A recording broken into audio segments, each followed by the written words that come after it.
Now, I will be discussing the 15th principle of literary criticism, which is attitudes.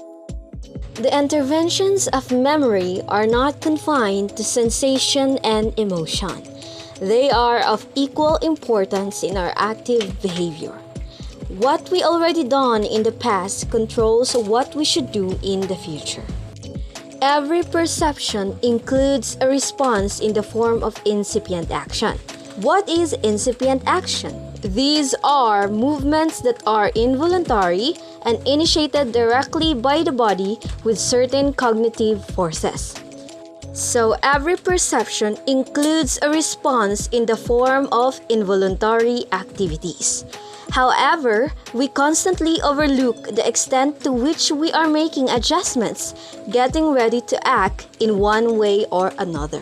For example, a centipede beat a man's head when alone in the middle of the forest.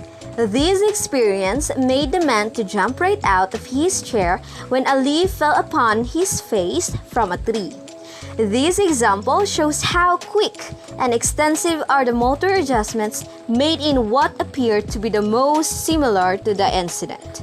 This has proved that incipient activity stands to avert more action than an image stands to a sensation. However, imaginal activity is hard to detect and to experiment upon. What is imaginal activity? A response or sensation or thought towards an image in mind. It is certain that before any action takes place, a preliminary organization must occur, which ensures that the parts do not get in one another's way. It appears to a writer's perspective that these preliminaries is his consciousness. In any case, there is no doubt about the importance of incipient and imaginal movement in experience. The extent to which any activity is conscious seems to depend upon how complex it is. For example, a man walking over uneven ground makes without reaction or any adjustment of his steps. Why?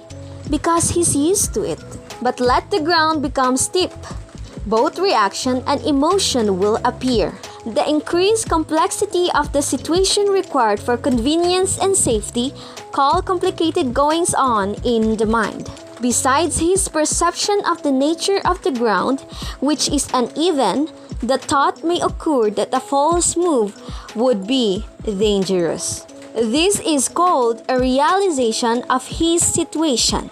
This creates new impulses such as to go back, to lie down and grasp something with the hands, and so forth, by which become a useful behavior that alters the whole character of his experience. In other words, any familiar activity, when set in different conditions, will make adjustments, responses, or impulses, and even trigger one's consciousness.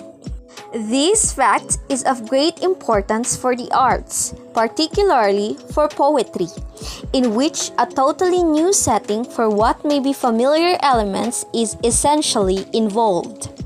For example, instead of seeing a tree, we see something in a picture, which may have similar effects upon us. The three impulses have to adjust themselves to their new setting of other impulses due to our awareness that it is a picture which we are looking at, not a real tree.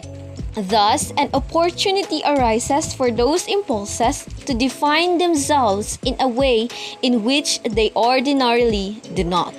To take another obvious example, the theatrical presentation of a murder has a different effect upon us from that which would be produced by most actual murders if they took place before us.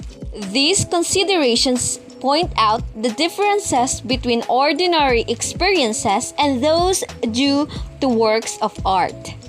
Then what is attitude? These are imaginal and incipient activities or impulses to action. 1,000 impulses or responses to actions may well occur in complicated adjustments. we realize how many and how different may be the impulses awakened by a situation. Attitude takes a great part in the whole experience. This aspect of experiences as filled with incipient promptings, tendencies to act, preparations for doing this or that has been constantly overlooked in criticism. Yet, it is in terms of attitudes that all the most valuable effects of poetry must be described.